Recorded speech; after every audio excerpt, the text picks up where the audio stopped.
Ya'ni bir necha muddat, uzoq muddat bir joyda saqlanib qolgandan so'ng u suv o'lik hisoblanadi. Siz qaynatgan suvingiz o'lik emas. Bu tanamizda tiklanib yana qayta ishlashi uchun foydali hisoblanadi.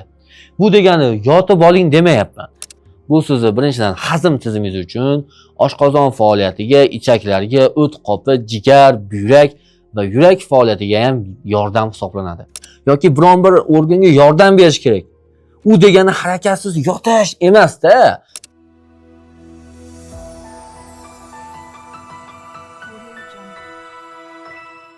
E'tibor berganmisiz? Ko'plab yurak xurujlari aynan inson uxlab turgandan keyin vujudga keladi. Lekin juda ko'pchilik bunga e'tibor bermaydi. Ya'ni uyqu yurak xurujini sabablaridan biri.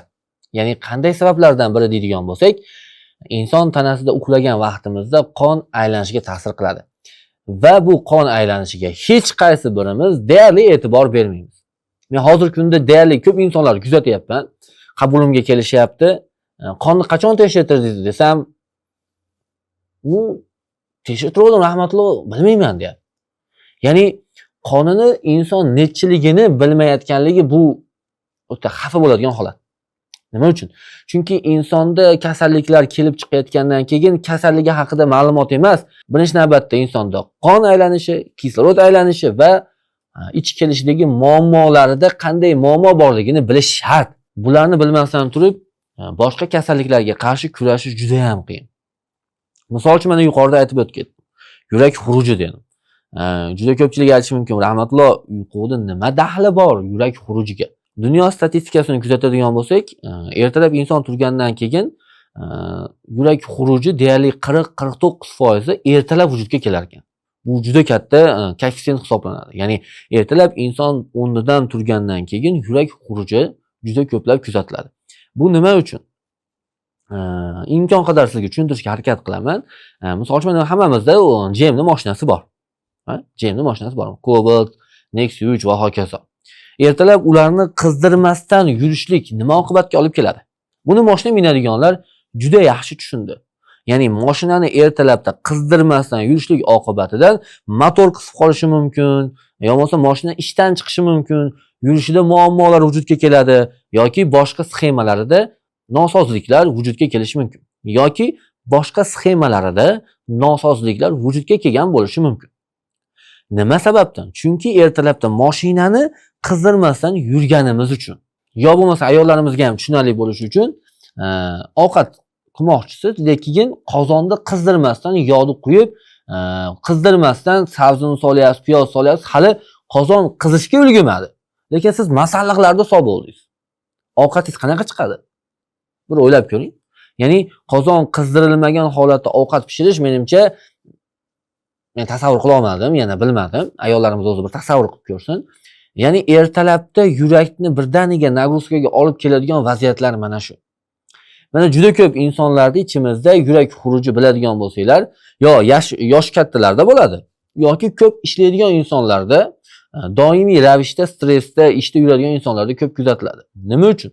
Ishlaydigan insonlarda ertalabda avtomatik tarzda tez ishga borishlik haqidagi buyruq yetib boradida tana tezlashni boshlaydi. Agar u inson uxlab qolgan bo'lsa, tana 2-3 baravar tez ishlashga majbur bo'ladi. Xuddi mashinani birdaniga birinchi skorsga, 3-skorsga olib yurgizishda gapda bu. Va bu tanadagi nagruzkaga sabab bo'ladi. Ya'ni qo'pol qilib aytganda, biz uyqumiz endi bizga foyda emas, zararga yurishni boshlaydi. Juda ko'pchilik aytadi, rahmatulloh, o'zi uyquni me'yori nima? Uxlash bu foydali-ku deydi. To'g'ri, agar uyqudan keyin turishni ham to'g'ri bajarsak foydali. Agar birdaniga keskin harakatlar bilan boshlanadigan bo'lsa, yurak o'ynash holatlari, yurakdagi nagruzka holatlari keskin ravishda ko'payib ketadi. Ba'zi bir insonlar endi unda uyqu haqida gapirib bering, uyqu soati necha soat bo'lishi kerak degan hammamizda o'zimizga eshitgan turli xil miflar bor. Kimdir aytadi 8 soat bo'lishi kerak, kimdir aytadi 12 soat bo'lishi kerak, 10 soat bo'lishi kerak. Turli miflarga ishonib olib, insonlar o'zini o'zi qiynashni boshlaydi. Bu mavzuga keyinroq qaytamiz. Hozir yurak mavzusiga o'tib turamiz. Endi qarang, ertalab turganingizda yurak xuruji holati mana shu evaziga, ya'ni ertalabki ishga shoshishlik yoki kimgadir tez ovqatini qilib berish, jo'natishlik evaziga miyamizda avtomatik tarzda reaksiyalar kuchayib ketadi. Tezda harakat qilish kerak. Tezda bolalarni bog'chaga jo'natish kerak, maktabga tayyorlash kerak. Tezda va ertalabdan uyqudan keyin kech uxlab qolganlar ayniqsa shoshilib qolsa, yurak urishi 2-3 barobar tezlashib ketadi. Va bu inson kunda yarmidan keyin o'sha charchoq alomatlarini sezishni boshlaydi.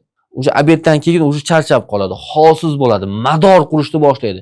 Shu imkon bo'lsa harakat qilmasa, imkon bo'lsa shu yotib uxlab olsa. Bilasizlarmi, ko'pchilik obeddan keyin ovqatlangandan keyin uxlab olgisi keladi. Nima uchun? Chunki bu ertalabki stress oqibatida kelgan tanamizga zaiflik.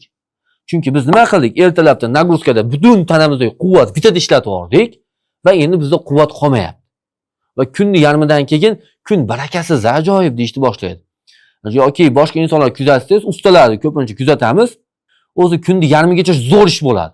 Shu kunni yarmidan keyin shu ish uncha ko'zga ko'rinmaydi-da deydi. Nima uchun? Chunki u ertalabda shoshib pishib ish qiladi, bor vujudi bilan, bor energiyasini sarflab harakat qiladi-da. Obeddan keyin kelganda ovqat yeydi, biroz dam oladi, o'sha yana tana, qon aylanish sistemasi, yurak aylanishi, yurak urishi sekinlashadi. Buni evaziga tanamizda yetarli darajada gormonlar ishlab chiqarishda muammo vujudga keladi. Bu esa quvvatsizlik, holsizlik vujudga keladi. Va juda ko'pchilik aytadi, charchadim, yo bo'lmasa og'rib qolyapman, boshqa bo'lyapman. Yo'q. Siz ertalabki uyqudan keyingi holatni to'g'rilamasangiz, ertalab uyqudan turgandan keyin o'zingizni bir qator nastroykangizni to'g'rilab harakat qilmasangiz, sizda yurak xuruji ehtimoli vujudga kelishi mumkin. Iltimos, ertalab turgandan keyin biroz xotirjamlikni yoqing. To'g'ri kech qolyapsiz, boshqa bo'lyapti, lekin uxlab qolgan bu siz. Uning uchun tanangizni azoplash kerak emas. Bekorga ertalabda sahar turish kerak va boshqa turli xil gaplarimiz bor. Albatta, inson ishga borishingizdan bir 2 soat oldin turing, yo bo'lmasa 1,5 soat oldin, imkon qadar. Endi aytishingiz mumkin, rahmatulloh, kech payt kech uxlagan bo'lsa-chi.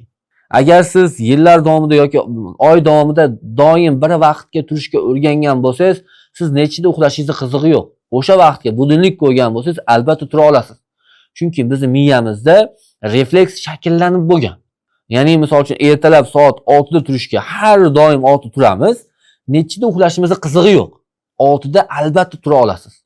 Chunki miyamizda avtomatik tarzda reflekslar shakllanib bo'lgan. Shuning uchun 6 da turdingizmi, ya'ni uxlab qolay degan fikrda emas, turib, biroz chuqur nafas olib, yengil bir qator suv ichib, keyin harakatni davom ettirsangiz, yuragingizga nagruzka tushmaydi. Yo bo'lmasa siz ishga kech qoladigan holatda uyqudan turdingiz. Endi nima qilsak bo'ladi? Ya'ni tez harakat qilmaslikning iloji yo'q. Uning uchun birinchi navbatda 5-6 marta yurakdan chuqur qorinlargacha nafas olib chiqarib yuboramiz. Bir necha 1 minut yoki 2 minut vaqt oladi xolos. Keyin qaynoq suvni quyib stakanga, og'zimiz kuymaydigan darajada bo'lganda xo'plab ichaveramiz. Bu yurak qon tomirlarini birdaniga ishlab, sizga zarar keltirmasligi uchun juda ham foydali bo'ladi. Menimcha yozib olgan bo'lsangiz juda ham xursandman. Endi aytishingiz mumkin, rahmatulloh, yuragim o'zi doim betoqat. Yuragimda o'zi muammo bor. Kechalari uyqu yo'q. Qiynalaman deydigan insonlar uchun bir ikkita maslahatimiz bor. Daftar ruchka oling, imkon qadar yozib olsangiz o'z uchun foydali bo'ladi. Birinchi maslahatimiz issiq suv.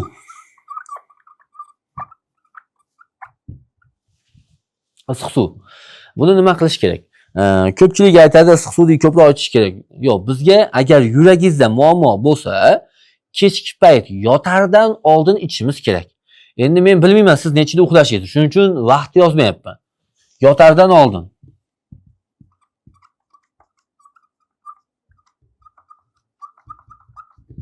Ya'ni yotardan oldin deb yozib qo'yapman. Kimdir 9 da uxlashi mumkin, kimdir 12 da uxlaydi, yana kimdir kech payt soat 1-2 bo'lib ketganda uxlashi mumkin.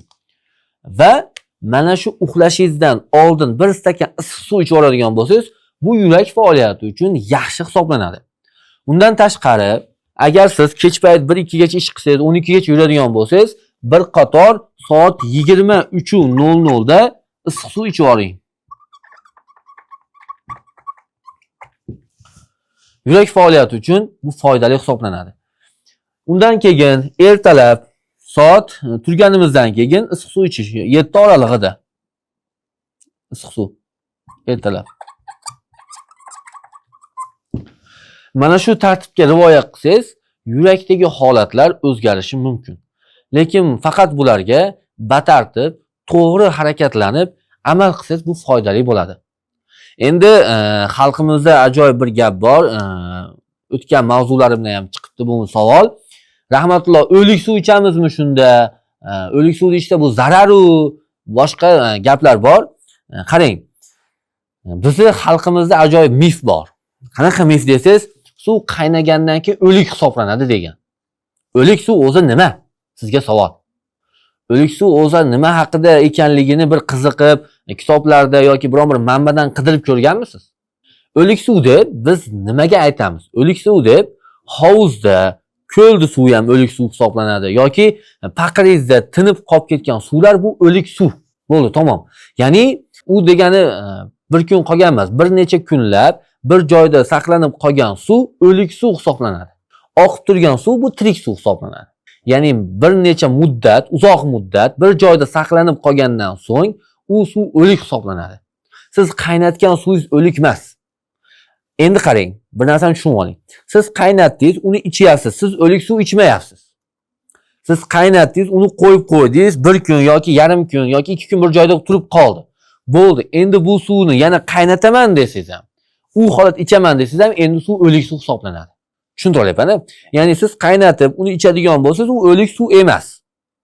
Uni qaynatib olib qo'ydingiz. U yarim kun turdi. Yarim kundan yuqorisi hisoblanadi. Yarim kundan keyin 24 soat, 12 soat, 13 soat turdi. Bu endi suv o'lik suv hisoblanadi.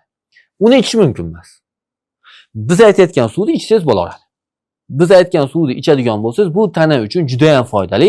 Ayniqsa qon tomir yo'llaringiz uchun juda ham foydali hisoblanadi. Keyingi vazifalar berishni boshlaymiz. Vazifalar yozib olsangiz yana ham yaxshi bo'ladi. Ertalab 5:00 7:00 oralig'ida o'rik qoqi iste'mol qilish.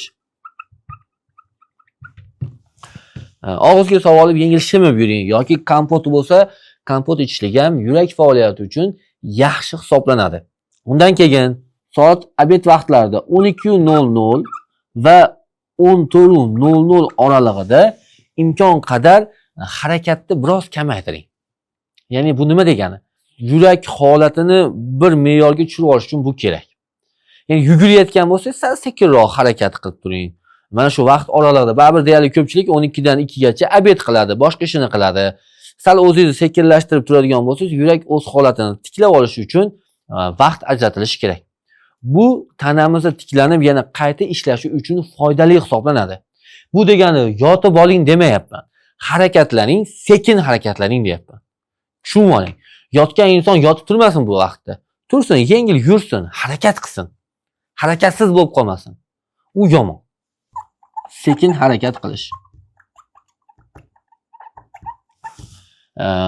Buning ichiga nimalarni qo'shsak bo'ladi? Misol uchun, yengil 5-10 minut qo'llarni tepaga pastga o'ynatib yuborish, bo'yin sohasini aylantirish, oyoqlarni qimirlatish, chuqur nafas olib chiqarish, 5-10 minut, 20 minut. Mana shuni evaziga ham tanamizda, ya'ni yurak faoliyati uchun juda ham kerakli dam olish holatlari bo'ladi. Yurak faoliyatini biroz me'yorga tushirish uchun kerakli vaqt hisoblanadi. Undan tashqari, kechki payt yotardan oldin imkon qadar tanaga nagruzka tushadigan quyuq ovqatlardan tiyiling va yog'li ovqatlarni imkon qadar yeyishni kamaytiradigan bo'lsangiz, bu o'z uchun foydali hisoblanadi. Yotardan oldin ovqatlandingiz, misol uchun 7-8 ta choy ichdingiz. Yotishdan oldin bironta mevani iste'mol qilib keyin uxlang. Bu sizni birinchidan hazm tizimingiz uchun, oshqozon faoliyatiga, ichaklarga, o't qopi, jigar, buyrak va yurak faoliyatiga ham yordam hisoblanadi. Har qanday meva bo'lishi mumkin. Misol uchun u quritilgan bo'lmasin. Ho'l meva pishgan. Hozirgi kunda mana shaftoli pishdi, noklar pishyapti, uzum pishdi. Mana shularni ham yeb yotish tanamizda hazm tizimiga juda katta foyda beradi. Imkon qadar nok yeydigan bo'lsangiz, juda ham yaxshi bo'lardi. Nimaga? Chunki qon aylanishi uchun ich kelishdagi muammolar yaxshilanadi, qorin bo'shlig'i yumshaydi va yurakka dam olish uchun imkon yaratib beramiz. Ya'ni kechki payt uxlaganda yuragimiz ertangi kun uchun o'zini o'zi ta'mirlash kerak. Uning uchun dam olish kerak. Dam olishi uchun esa oshqozondagi hazm o'sha tugagan bo'lishi kerak. Ya'ni siz qoningizni qappaytirib endi uxlab olishlik bu ziyon. yo bo'lmasa obed vaqtida ham ovqatni yeb olib turib uxlashlik bu ziyon. Chunki siz dam olmayapsiz. Tana quvvatga kirishi mumkin ma'lum bir vaqt, lekin tanamizning ichidagi organizm dam olmaydi. Shuning uchun yotardan oldin kech payt ham mabodo ovqat yegan bo'lsangiz, harakat qilib, sal ovqat hazm bo'lgan o'z his qilib, agar imkon bo'lsa hojatga borib kelib, keyin uxlasangiz, uyqu me'yorda bo'ladi va undan tashqari yurak faoliyati uchun juda katta yordam bergan bo'lasiz. Va ertalab turganda yuqoridagi statistika sizga umuman daxlsiz bo'lib qoladi. Ertalab turganingizda yurak o'z faoliyatini bemalol boshlashga tayyor bo'ladi. Yurak faoliyatiga juda ham katta foydali holatlar bo'ladi. Va ertalab turgandan keyin imkon qadar issiq suv iching, yo bo'lmasa yengil harakatlar bilan motorni biroz qizdirib oling. Mana shunda sizda yurakdagi muammolaringiz bo'lsa, sekin-sekin kamayishni boshlaydi. Birdaniga emas, to'g'ri, lekin vaqt kerak. Chunki siz qon faoliyatiga e'tibor bermagansiz. Shuning uchun yurakda juda katta nagruzka bor. Yurak o'zi rahmatulloh bir daqiqada qancha qonni aylantiradi yoki necha litr qonni aylantiradi deyishingiz mumkin. Qiziqib ko'rganmisiz yo bo'lmasa bir o'ylab ko'rganmisiz, o'zi qon tezligi qancha, qon tomirlarimiz uzunligi qancha yoki yurak bir kunda yoki bir daqiqada qancha qonni aylantira oladi? Ya'ni qancha qonni o'ngga chapga qiladi bir daqiqada. Ba'zi bir manbalarda keltiriladi.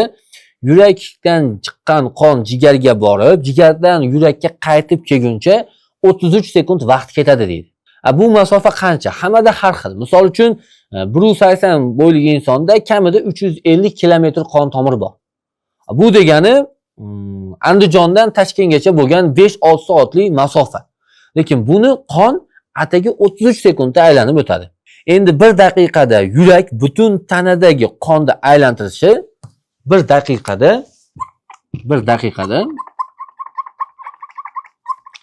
5 litr qonni aylantiradi. Tasavvur qiling, bir daqiqada 5 litr suvni siz qancha masofaga desam bo'ladi? 1 kilometrga olib keling dey. Yo'q, 100 metrga olib keling siz. 5 litr suv qo'lingizda, uni 100 metr masofaga olib keling. Lekin yurak bu masofani aytadigan bo'lsam, u internetda ko'rib olasizlar o'zingizlar, qon tomirlari qancha desanglar chiqadi. Yer sharini bitta aylanishiga teng. 1 daqiqada 5 litr qonni bemalol aylantirib chiqyapti. Bu juda dahshat. Endi aytishingiz mumkin, 60 soniya, ya'ni 60 daqiqada qancha bo'ladi? Ya'ni 1 soatda. 1 soatda 280 litr. Tasavvur qiling, 280 litr dahshat. Bu statistika o'ta dahshat. U tasavvurimga sig'maydi. Uncha qon tanamizda aylanishi. Bir kundagi holat esa, bir kunda 7200 litr. Bu degani kamida 15 ta benzin, katta benzin boshqalar bor, suv olib keladigan, benzin tashiydigan. Ko'cha-ko'yda ko'rgansiz. O shunaqadan 15 ta degani. Tasavvur qiling, qon, yurak bir kunda 15 ta mashinadagi suvni aylantirib yuryapti. Bu chakana narsa emas-da, lekin biz shunchaki odatiy hayot kechiryapmiz, uxlayapmiz, turyapmiz, yashayapmiz. Lekin tanamiz biz uchun qanchalik jon kuydirayotganini, biz uchun qanchalik tanamizda qon aylanishi va boshqalarni ta'minlash uchun harakat qilayotganini bir o'tirib mantiqiy o'ylab ko'rmayapsiz. Aytishingiz mumkin, og'rib qolyapti-da, kasal bo'lyapti-da. U kasal bo'lishni o'zi ham xohlamaydi tana. Sizni yashashingiz uchun, zo'r yashashingiz uchun imkoni qadar harakat qiladi. Chunki Alloh bizni tanamizni juda ham mukammal qilib yaratgan. Va tana sizni yashashingiz uchun jonini berib harakat qiladi. Mana misol uchun yurak, tasavvuringizga sig'maydigan litr bu. 7200 litr qon bir kunda aylantiradi. Shuncha mehnat qiladi, lekin biron soniya yo biron daqiqa misol uchun dam olmaydi. Dam olmasdan ishlaydi. Nima uchun? Sizni zo'r yashashingiz uchun, tanangiz sog'lom bo'lishi uchun. Lekin siz o'zingiz uchun shuni zarrasichalik ham harakat qilmaysiz. Yotasiz, dankasalik qilasiz, boshqa qilasiz.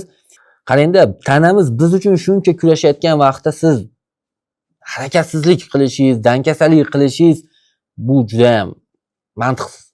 Siz yashash uchun o'zingiz kurashishingiz kerak-da. Vujudingiz bilan harakat qilishingiz kerak. Ana shunda tana siz uchun ham yordam beradi. To'g'ri, tushunaman, tanangiz og'riyapti, qiynalyapsiz. uni yaxshi bo'lish uchun qaysidir mashqni qilish kerak yoki qon aylanishini yaxshilash kerak yoki biron bir organga yordam berish kerak. U degani harakatsiz yotish emas-da. Kurashish kerak, harakat qilish kerak, dadil harakat qilish kerak. To'g'ri, og'riqli bo'ladi, lekin mana shuni evaziga siz tuzalasiz. O'zingizni qattiq harakatlaringizni ko'paytirish evaziga siz zo'r bo'lasiz. Sportsmen ham doim qiynoqda, doimo harakatda o'zini majburlaydi, kurashadi, keyin g'olib bo'ladi. Siz ham shundaysiz. Taningiz o'zini vasстановление qilishi, o'zini tiklashi, qon yaxshi aylanishi, hammasi zo'r bo'lish uchun nima qilish kerak? Birinchi navbatda kurashishimiz kerak. Uning uchun o'zingizni qo'lga oling. Sizni yaxshi bo'lishingizni kutib o'tirgan insonlar qancha? Sizni xursandchiligingizni, kayfiyatingizni, zo'r bo'lib yurishingizni mo'ltillab, zor bo'lib kutib o'tirgan shuncha qora ko'zlar bor. Ularda oldida siz yotib olmang. Turing, harakat qilishim kerak. Men zo'r bo'lishim kerak. Harakat qilib bering. Inshaalloh zo'r bo'ladi. Faqat uning uchun biroz o'zimizni birdaniga harakat qiling desam, ertaga hammalar zanimatsiya boshlab yugurib bormanglar. Etap, sekin-sekin chiqing. Zinapayadan chiqadigan bo'lsangiz, tanamizga dangrosga tushmasdan o'zimiz tiklashimiz mumkin. Video kimgadir manfaatli bo'lgan bo'lsa, juda ham xursandmiz. Keyingi mavzularda qanday mavzularni yoritaylik? Kommentariyaga yozib ketinglar. Imkon qadar kimlargadir ulashinglar. Mabodo kommentariyada savollaringizga javob bera olmay qolsak, Telegram silkamiz bor. Telegram gruppamizga o'tib, bemalol savolinglar yo'llashinglar mumkin. Telegramda deyarli operatorlarimiz o'tiradi. Vaqtida javob berishga imkon qadar harakat qilishadi. Sog' bo'ling, salomat bo'ling. Yana diydor ko'rishguncha.